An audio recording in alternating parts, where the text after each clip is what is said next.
আসসালামু আলাইকুম। Comes corner দিয়ে যারা পিডিএফ করতে চান, এই যে হচ্ছে কামস কর্নার ঢুকলাম। ঢুকে পিডিএফ টুলসে আমি ক্লিক দিব।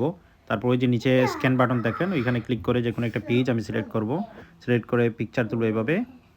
তারপরে পিকচারটা পিডিএফের আকারে ক্লিক দিলে আপনি ইচ্ছামতো এটাকে সাইজ করতে পারবেন। যেটাকে লেফট বাটনে সাইন দেওয়া আছে, ওখানে ক্লিক দিলে এটা সাইজ তৈরি হবে। তারপর রাইট বাটনে ক্লিক করলাম। তারপরে দেখুন উপরে আপনি অ্যাড পেজে অপশনে আপনি ক্লিক করবেন। এই যে এই যে দেখেন, এখানে যদি ওই যে ওয়ার্ড সিলেক্ট করেছিলাম, ওইটা ওয়ার্ড সিলেক্ট হয়ে গেছে। এখন ওয়ার্ড সিলেক্ট থেকে আমি বাইরে এসে আপনার ইমেজ সিলেক্টে গেলাম।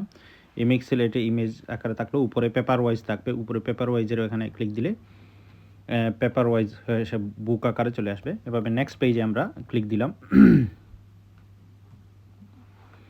নেক্সট পেজে সিলেক্ট করলাম। সিলেক্ট করার সাথে সাথে ওই যে হয়ে গেল। তারপর পিডিএফে দেখেন উল্টো দিকে হয়ে গেছে। তখন আমরা ওই যে নিচে লেফট লেফট আছে, ওইখানে বাটনে ক্লিক দিলে তার সাইজ মতো হয়ে যাবে। তখন সে হয়ে গেল। যেহেতু এটা ফ্রি অ্যাপস, তাই এড চলে আসে, তাই এডের জন্য আমরা ওয়েট করে ওই যে ক্লোজ বাটনে ক্লিক করলাম, এড চলে গেল। এখন ওই যে নিচে এডিট শেয়ার পিডিএফ দিলাম।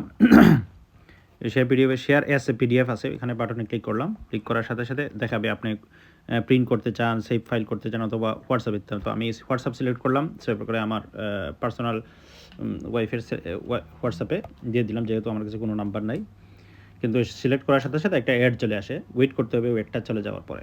তো অ্যাডের চলে যাওয়ার জন্য উপরে ওই দেখেন অ্যাডের একটা বাটন আছে উপরে সাদা, ওই বাটনে ক্লিক করবেন, ক্রস বাটনে ক্লিক করবেন, অ্যাড চলে যাবে। তখন এটা শেয়ার করে দিলাম।